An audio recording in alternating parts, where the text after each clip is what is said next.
Sejam então todos bem-vindos. Hoje nós temos um movimento muito importante, que é o lançamento da obra Justiça Tópica. Está aqui a minha, devidamente lida e fichada, do professor, né, e pesquisador Fabiano Oldoni. Esse lançamento ele está sendo promovido pela Comissão de Justiça Restaurativa do IASC, do Instituto dos Advogados de Santa Catarina, da qual eu estou pelo segundo ano, né, consecutivo na presidência. E eu gostaria de dizer, então, que é uma grande honra, né, receber, então, o colega e parceiro de pesquisas e vivências no âmbito da abordagem sistêmica e da justiça restaurativa, professor Fabiano Oldoni. Seja muito bem-vindo. Obrigado, Márcia. Tudo bem contigo? Tudo ótimo. Pessoal, que legal. Para quem não conhece, talvez o IAS, né? Não sei se é interessante. Sim. Rapidamente, seria. Então, para quem não conhece o IASC é o Instituto dos Advogados de Santa Catarina, né? Ele é um instituto assim que tem vários anos. E ano passado, ano retrasado, na verdade, eu adentrei então ao IASC, o Fabiano também, né? E justamente é um instituto que promove, então, eventos, promove os interesses, então, dos advogados, e felizmente nós temos uma comissão de justiça restaurativa.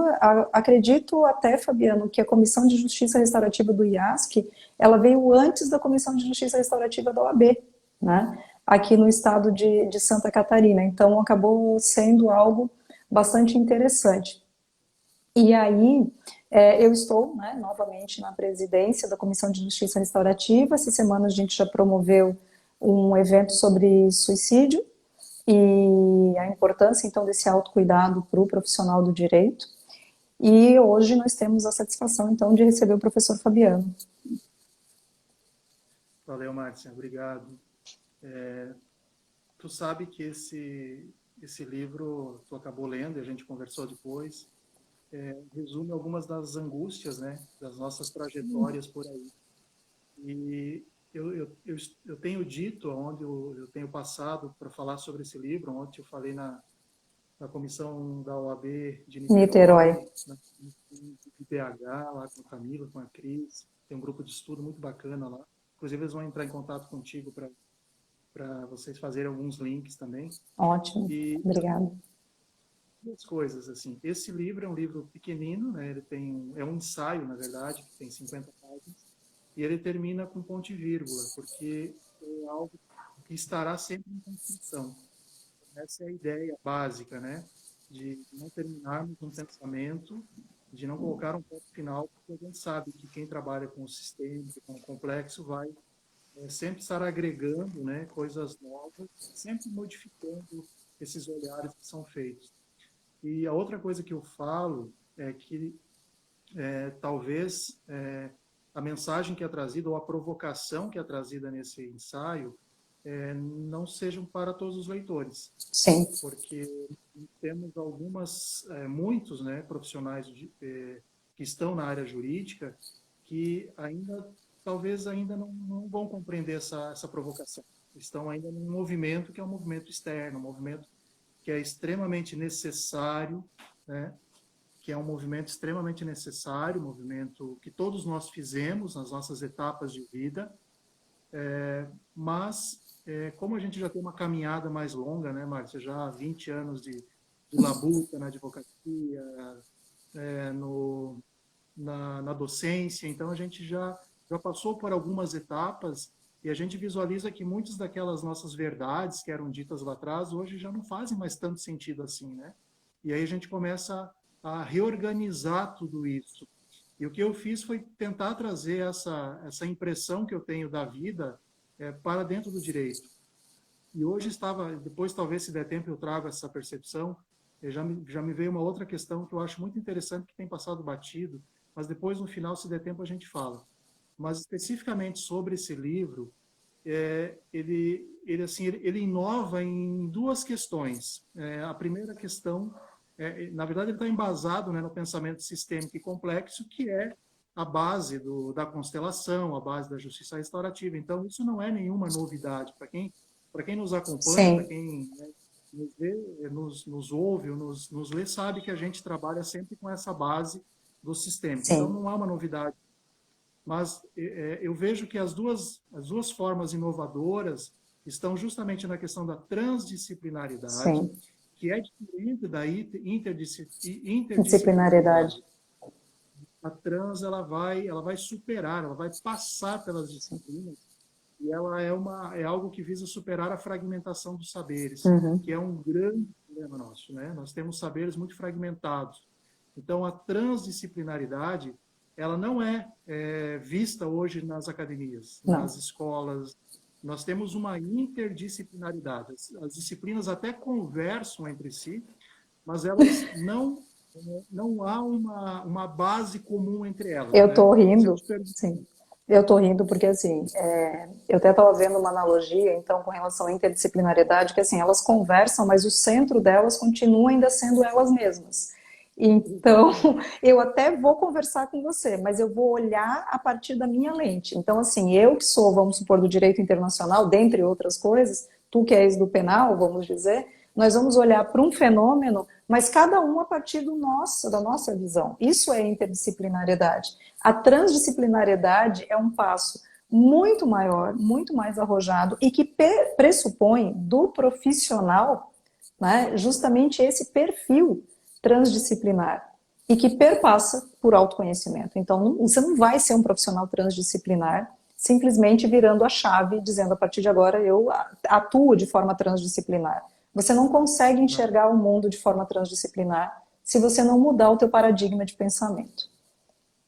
Então, se a gente observar, por exemplo, o curso do direito, ou qualquer curso, né, a gente vai olhar as disciplinas, todas elas são fragmentadas, elas em alguns momentos elas vão conversar entre si, mas assim, se você perguntar para os alunos assim, tá, mas qual é a base única de todo o curso de direito? Ninguém vai saber te dizer, porque isso não é explorado. Qual é a base única? Porque a transdisciplinaridade é isso, ou seja, as disciplinas elas partem de uma base comum.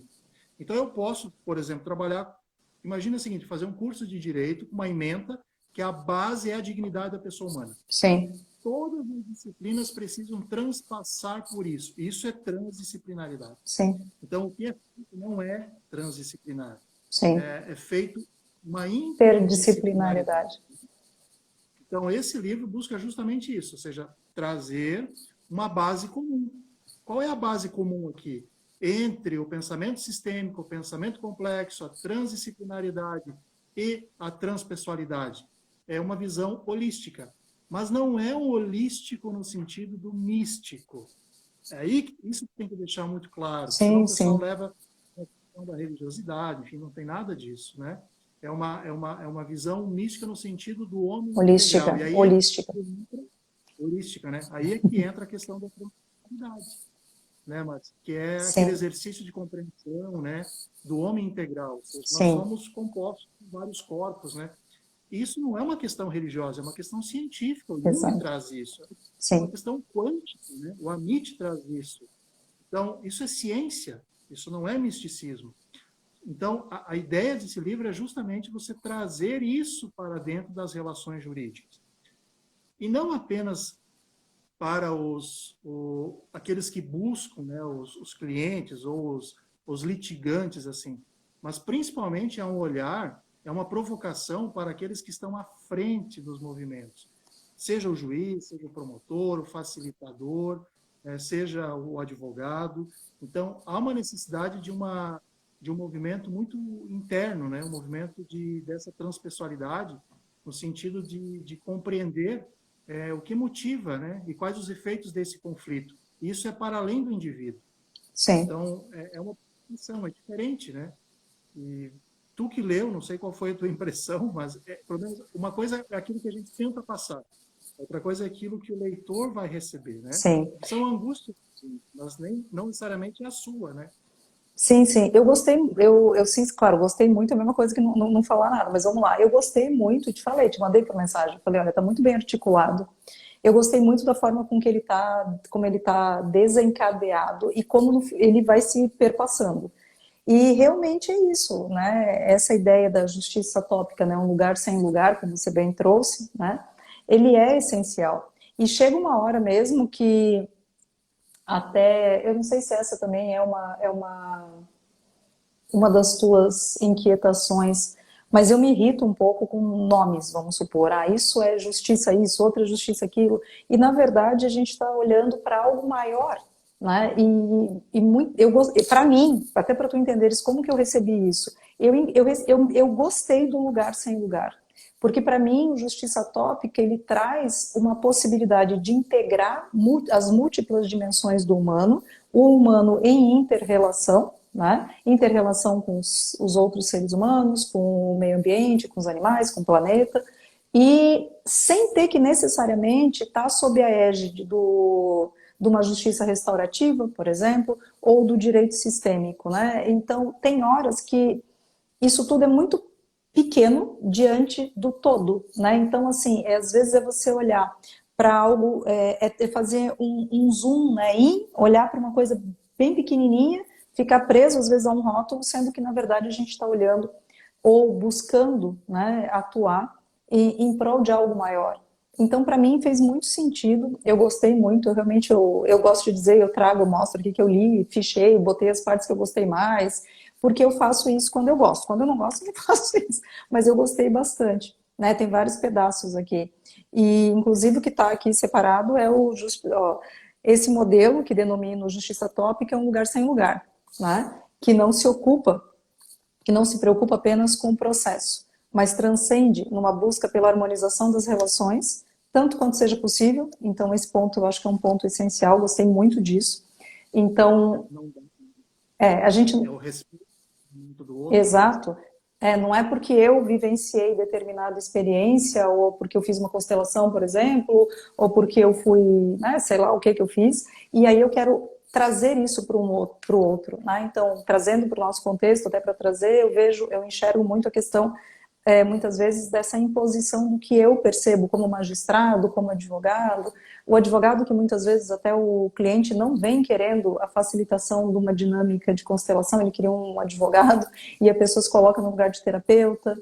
Eu gostei muito dessa posição de respeitar o tanto quanto seja possível, né, para o cliente, através então do empoderamento das partes e do coletivo, né? Então, essa visão integrativa, né, holística, para autorresponsabilização e autossolução dos conflitos, né? Então, a gente vai desaparecendo no processo. A ideia é que o facilitador, que o advogado não seja o centro. Na verdade, ele tem que ser um instrumento, claro, hábil, mas e que ao término e a hora que as coisas se resolvem, que ele esteja disposto para perder a importância e se retirar. É isso mesmo. E o que a gente tem numa visão tradicional, inclusive dos nossos acadêmicos, né, de todos os acadêmicos, é uma necessidade ou uma crença, né, de que a justiça se faz no momento específico que é a sentença. E isso é uma crença muito infantilizada, né? Sim, quem está fora do jurídico, tudo bem. Mas, assim, quem está no jurídico não pode achar que um ato específico de um terceiro vai fazer com que algo que é extremamente subjetivo aconteça, né?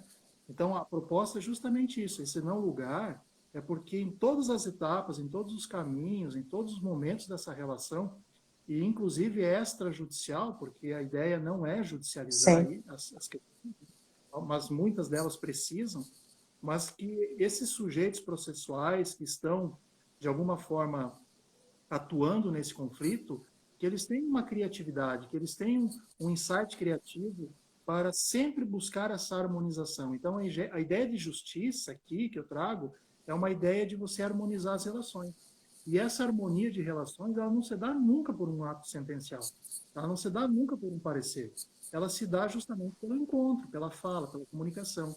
Então, claro, sim, isso tem muito a ver com a justiça restaurativa, porque a restauração também propõe, né, essa caminhada, propõe essas aberturas de diálogo, né? A mediação também propõe isso, enfim. Mas o que falta, na minha percepção, é uma capacitação maior dos sujeitos processuais. sim. Eu acho que essa é a questão. É uma chamada de autorresponsabilidade, porque o que eu tenho visto, Márcia, até eu vou trazer, que é uma frase que eu sempre trago, que está no livro, que é do Morin, ele diz assim, não é apenas nossa ignorância, é Uhum, também o nosso conhecimento que nos cega. uhum. Então, nós somos dores com extrema ignorância, nós somos ignorantes com muitos saberes, né? Nós estamos muito na horizontalidade, é muita informação, é muito conhecimento, e a gente não verticaliza isso, a gente não internaliza isso. Então, nós pegamos profissionais do direito que são doutores, PhDs na dogmática, e não conhecem um mínimo das relações. Assim, aonde eu tenho ido, Márcia, e eu falo assim, se alguém entrar na live agora e vai pensar, meu Deus, nós estamos falando de direito? Sim, a gente está falando de direito, mas a gente fala de direito sem falar da dogmática, Sim, porque o direito esqueceu que a base do direito são as relações. E me parece que a gente só precisa estudar o que é dogmático, o que é lei, o que é doutrina, o que é jurisprudência, o que é entendimento. Isso é necessário, isso é importante. Mas não é isso que vai resolver os conflitos, não é isso que vai dar sentido para as relações. Então, é uma necessidade de fazer esse retorno para a compreensão, né, do humano, para a compreensão daquilo que está além das questões dogmáticas, enfim. Quando eu vou lecionar, e tu também é assim, eu preciso lá e cumprir a minha matéria, eu vou falar do artigo 1º, 2º, 3º e 4º. Agora, eu não posso levar algo diferente porque a ementa me proíbe. Aí é que está a questão da trans, né? Eu não posso levar algo muito diferente porque depois eu não venço o conteúdo. E aí a coisa fica assim. Então, é uma cobrança muito grande pelo conhecer e, ao mesmo tempo, nós estamos ficando, como diz o Maturana, nós temos muito ponto cego, né? Nossos sim. pontos, temos muitos pontos cegos. E esses pontos cegos nos deixam frágeis, nos deixam vulneráveis, né? Na questão não do conhecimento teórico, que não é disso que a gente está falando, né? Mas é do conhecimento do humano mesmo. É o conhecimento. Eu vejo o direito cada vez mais indo para a questão da psicologia, das relações humanas, cada vez mais havendo essa necessidade, né, dos novos estudantes, desses estudantes que saem das faculdades, com uma necessidade maior de buscar esse conhecimento pelo humano. A nossa geração não tinha isso, né, Márcia? A gente começou a ver isso agora de 5, 6 anos para cá. A nossa geração Sim, saía da sim. faculdade com decoreba de código e era o que precisava. Hoje nós temos, então, os próprios grupos de estudo. Ontem, no grupo de estudo da PUC, lá de BH, tinha umas 15 estudantes. Cara, eles estão trabalhando com isso na saída da faculdade, no meio da faculdade, como os nossos alunos aqui também estão. Sim, Então, é sim. uma perspectiva diferente, né? É uma perspectiva, como a gente vê agora, talvez alguns alunos aqui entrando e falando assim, eu não conhecia, não tinha, nunca tinha ouvido falar sobre isso. Então, veja como é importante a gente costurar isso dentro dos nossos cursos, que são extremamente dogmáticos, né? Sim, Eu e acho que sim, é isso. existe alguns pontos que são interessantes, né? Eu concordo com isso tudo. E o que existe muito é um modelo de estrutura social calcado no mental, em que todas as formas sensoriais, então, acabam sendo colocadas de lado. Isso é decorrência do pensamento mecanicista, né? Em que eu tenho que partir as questões e especializar. E realmente é um desafio, tanto na graduação quanto na pós-graduação, trabalhar realmente com uma formação humanista, né? Esse semestre eu estou trabalhando direitos humanos, e até o que tu trouxesse da questão da graduação, e eu estou trabalhando justamente sobre essa perspectiva de ter um fio condutor, que é a transdisciplinaridade. O fio condutor da disciplina de direitos humanos é reumanização, resgate da humanidade. A partir do resgate da humanidade, todas as ações do meu plano de ensino foram estruturadas, contemplando o conteúdo teórico tradicional, que são aulas gravadas e que eu envio para dar conta da carga horária, obviamente, e das necessidades de concurso, OAB e tudo mais. E nós temos uma multiplicidade de debates e ações variadas justamente para que a gente possa fazer movimentos de sensibilização com os alunos. Inclusive, eles fizeram um círculo restaurativo, fizeram uma simulação de círculo. Será que dá para chamar isso de círculo? Mas tudo bem. Uma simulação de um círculo do diálogo, certo? A partir de um caso fictício em que eles tinham que desenvolver empatia, entrando no papel de cada uma dessas pessoas. Foi muito rico, eles realmente entraram, e por isso nesse contexto é muito bom a gente pensar no campo, né? Que aí a gente tem como atuar e trabalhar com essas informações que são captadas, e dá para fazer transdisciplinaridade na graduação, mas dá muito trabalho, tem muita resistência, é um piloto, ser transdisciplinar online, criar contato e empatia, no ambiente online é um desafio, mas tem sido uma experiência gratificante. E hoje em dia a gente vê esse florescimento. Como você bem trouxe, eu também sou da época em que, no meu caso, ter um perfil consensual era visto como fraqueza.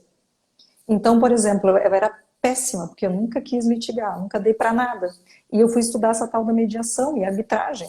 Então, eu não tinha sido boa coisa, não tinha sido um bom fruto, vamos dizer assim, do ensino, né, tradicional.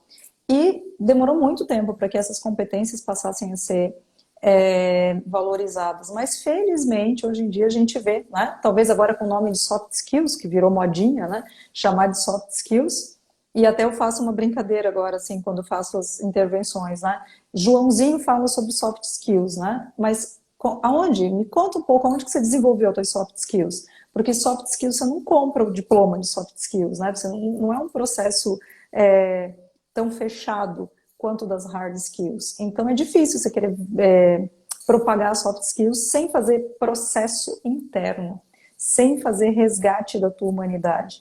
E o Justiça Tópica, então, ele vem muito, né, com essa ideia de justamente romper, né, com essa estrutura engessada, mas rompe, mas acolhe, sabe que ela está lá também. E é muito bom que a gente tenha, né, tanto aqui em Santa Catarina, né, quanto na graduação, também ali na Univale, na pós-graduação, e pesquisadores, né, que tenham esse afã justamente de buscar o novo, né, porque isso é criatividade.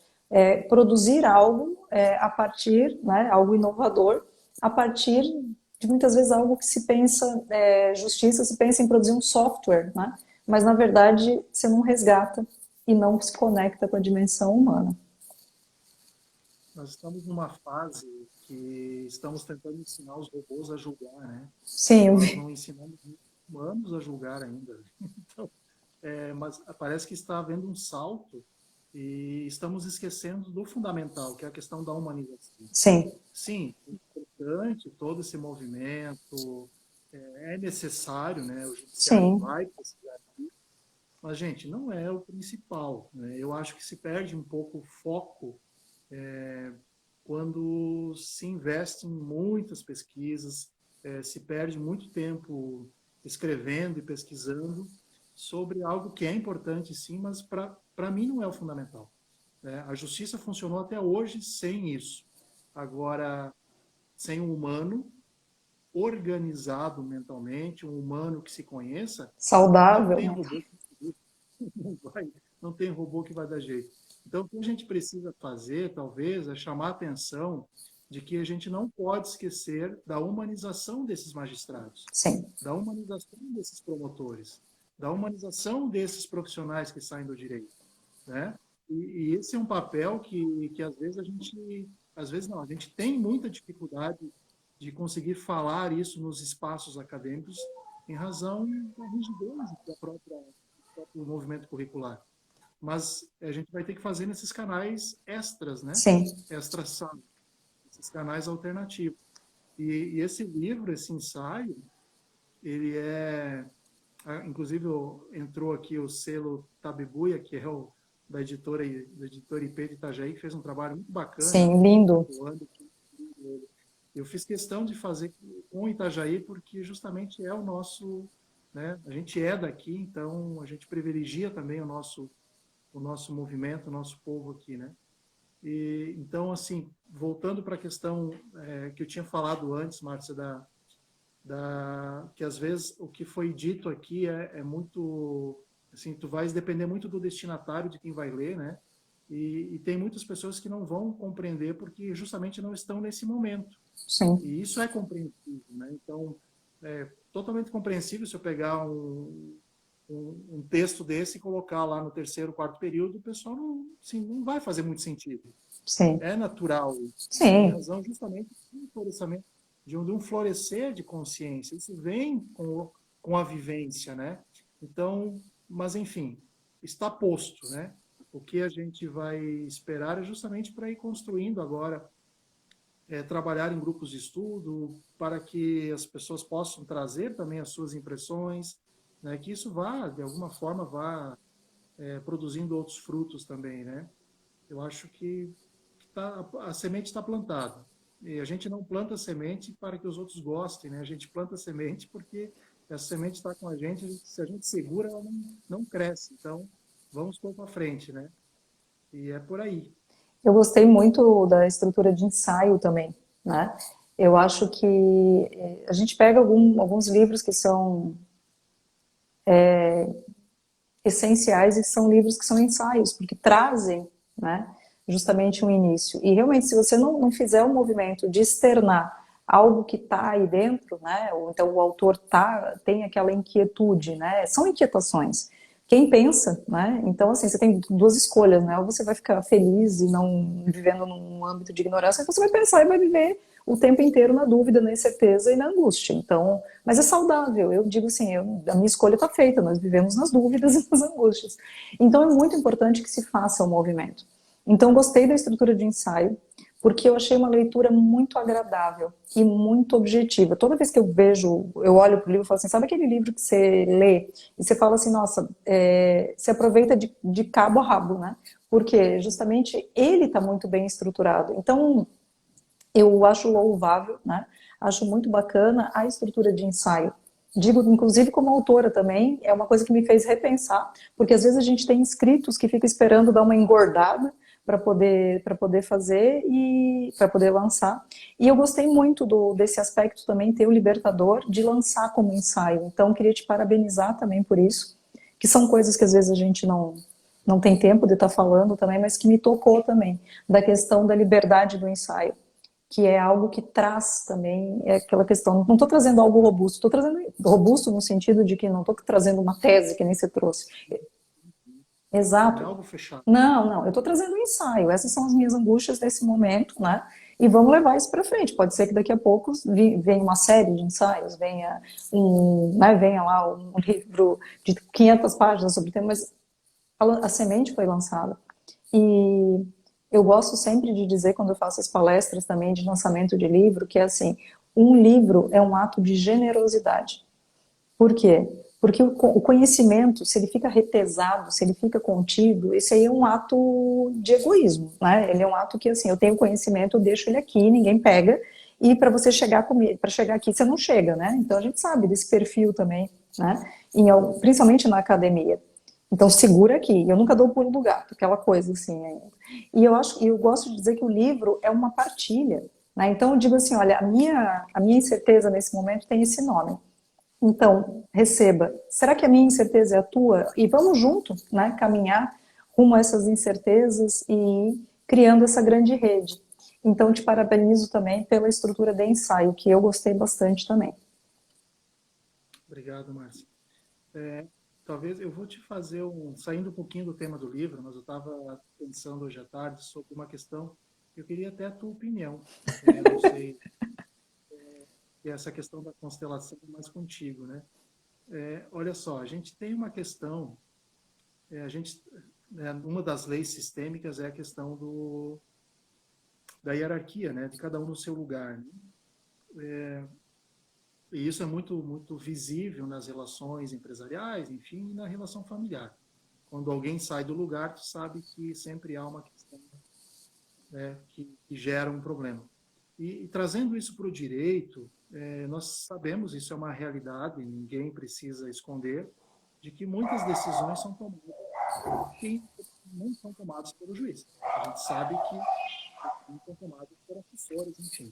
Sim, E a minha questão é o seguinte, até que ponto isso não é uma percepção minha, é uma angústia minha. Até que ponto isso não gera um problema sistêmico de alguém estar fora do seu lugar, uma questão de estar assumindo responsabilidades que não são suas. Não sei se tens essa percepção. Sim, sim, Quem chega para um estagiário, um assessor, pedindo se está pesado para ele fazer isso. sim. Mas muitas vezes está. E é uma angústia que ele leva, porque é uma função que ele assumiu e que às vezes não é dele. Isso é tão natural hoje em dia, né? E como que tu vê isso a partir da percepção sistêmica? Eu adorei a tua pergunta, porque eu estava refletindo sobre isso hoje, né? Então, existe sempre essa sintonia, isso é muito bacana. Às vezes eu sorrio ou rio aqui, porque eu vou fazendo o meu processo reflexivo. Então, eu percebo que tem muita desordem. Existe desordem, muita desordem não é o adequado. Existe desordem. Por quê? Porque, vamos até fazer uma separação. Uma coisa seria a figura do assessor do juiz, porque esse indivíduo tem, inclusive, um equilíbrio de troca mais bem estabelecido. E aí falando de moeda mesmo, né? Então, eu tenho uma estrutura, eu tenho ali o assessor, né? Ou os assessores. Na figura do estagiário, eu vejo uma figura de desequilíbrio muito grande e eu acho imprudente pensar que o estagiário tem força para fazer esse movimento, tem força para estar no lugar do juiz. Né? Então, eu vejo como uma desordem, sim. Uma desordem que talvez cause graves consequências, inclusive para o próprio estagiário.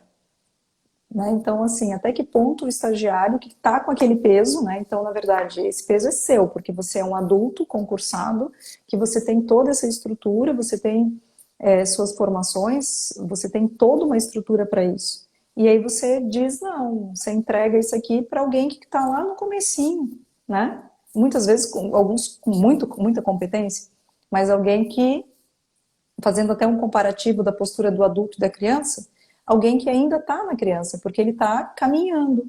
E aí você entrega para ele um assunto que é de gente grande, né? Que essa é uma coisa de adulto. E aí você entrega para ele, lá o estagiário.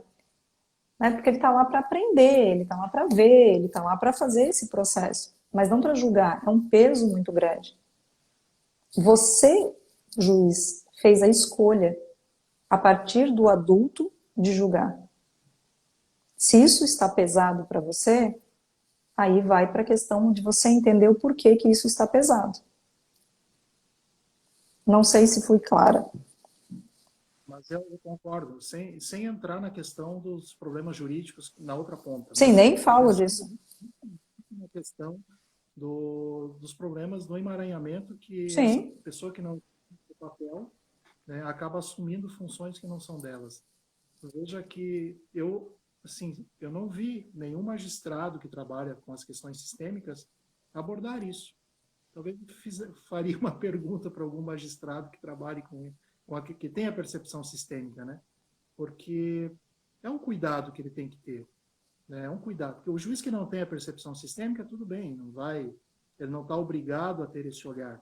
Mas o juiz que tem olhar sistêmico, ele precisa perceber isso, né? Que às vezes está havendo aí uma quebra, né, de, de ordem justamente no seu quintal. Isso é uma questão que me chamou a atenção, estava pensando hoje e isso veio à tona. Mas existem, então eu acho que a gente mais ou menos pensa parecido, então. sim, existem várias desordens que a gente poderia trazer nessa própria estrutura, né? Até na questão de mediação. Nós temos um magistrado que coordena determinada estrutura e quanto mais acordo eles têm, quanto mais consenso eles têm, mais promoções eles recebem. E nós temos uma estrutura que muitas vezes o mediador, ou o conciliador que instrumentaliza isso, faz isso pro bono. Qual é o equilíbrio que existe nisso? E o facilitador de justiça restaurativa fica como, então? Por Que quê? não tem uma troca. Não tem. Por que isso? Porque existe uma estrutura, certo? Existe um sistema rígido, por isso que eu particularmente também pactuo contigo da questão. Eu não gosto, para mim a justiça centralizada me incomoda, certo? Porque é manutenção de poder. É uma forma de eu manter o poder. Então, eu nunca vou te dar autonomia. Eu vou te dar autonomia até onde eu achar que você tem que ir. Então, você vai até aqui. Se quer fazer mediação, faz debaixo da minha asa, certo? Mediação boa é mediação CNJ. Não, é fora, não, essa não é boa, essa não, não, não. Então vem cá, vem fazer, né? JR boa é JR tal. Então assim, vamos lá. O que que acontece com isso?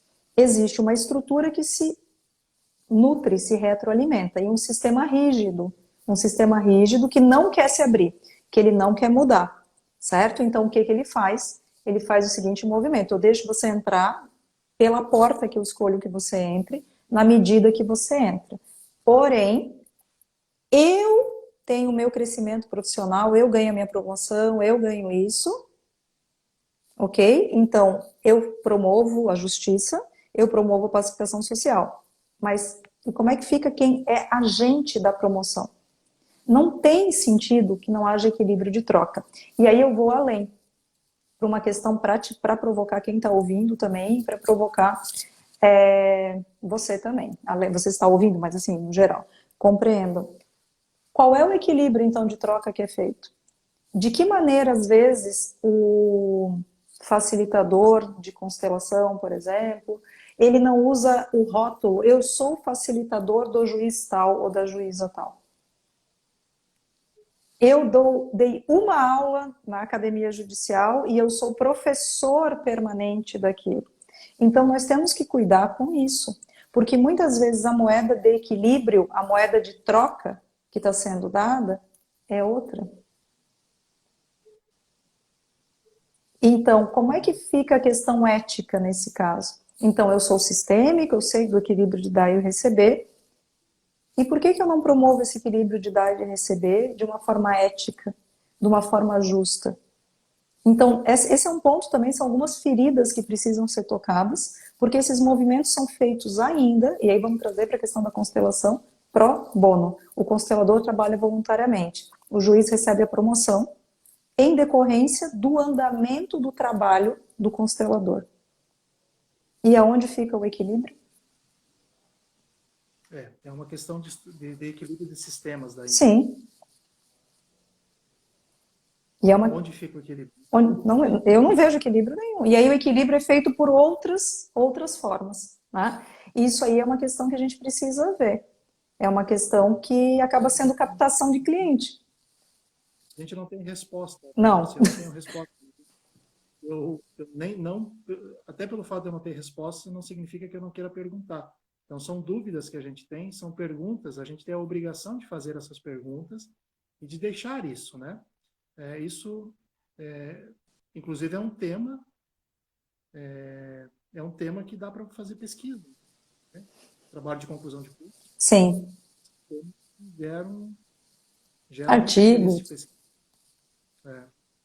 Então, já fica para quem vai assistir, está assistindo, né, se quiser olhar isso com mais... E isso volta novamente para a questão do livro, porque a questão um juiz que tem uma percepção do seu movimento, do seu momento, da sua possibilidade, da sua capacitação, do seu equilíbrio, ele vai perceber que há desequilíbrio nessa relação, né?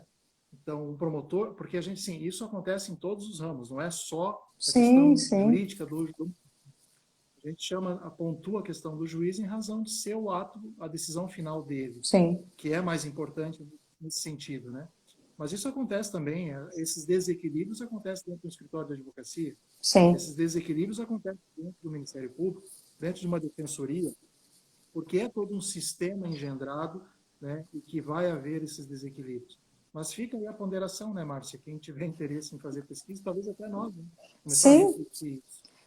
Sim, eu acho que é um tema interessante para estar trazendo, né? Dá para trabalhar em relação a isso. Então, a partir do momento que eu me torno consciente, eu tenho uma responsabilidade muito maior, né? Então, é muito importante também trazer essa questão do equilíbrio, né? Trazer de forma efetiva e não somente teórica nas relações. Né? Então, quando me relaciono, eu preciso aplicar isso, porque senão, vamos dizer que não é lá de muita valia, né? No meu humilde entendimento. Não adianta eu trazer, eu gosto de dizer sempre isso, você traz para o nível mental, mas você não internaliza, certo? Você não consegue trabalhar numa dimensão emocional, não serve para muito.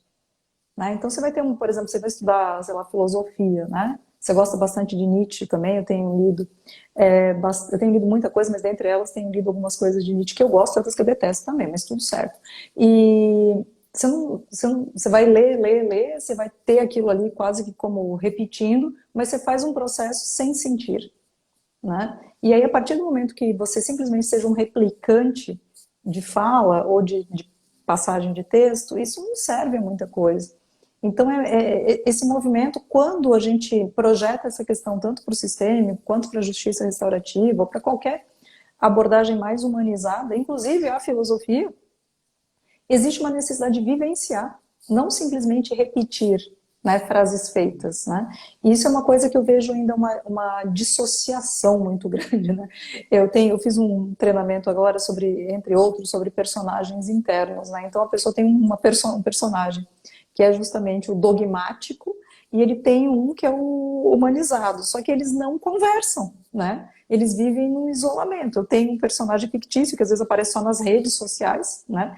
Que é o meu eu humanizado, e eu tenho um que brota o tempo inteiro, que domina tudo, que é justamente esse indivíduo mais dogmático. Então seria muito bom dessa linha de diálogo interno, até trazendo ainda para um campo bem mental, não só mental, mas aí trabalhando a psique mesmo, poder fazer com que esse diálogo seja mais coerente, né? Trazer uma maior harmonia de diálogos.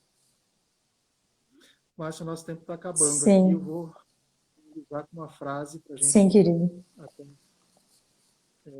para a gente refletir sobre ela e até deixar a última mensagem aqui, que é do Maturana. Ele traz assim: no cerne das dificuldades do homem moderno está seu desconhecimento do conhecer.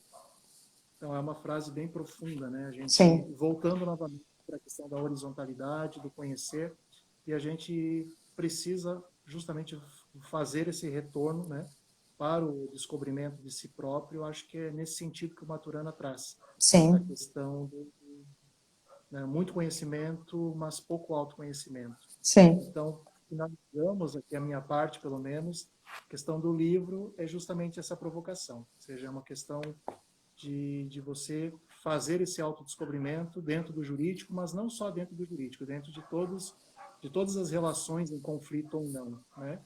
E a proposta está aí, a semente está lançada e vamos ver aonde tudo isso vai.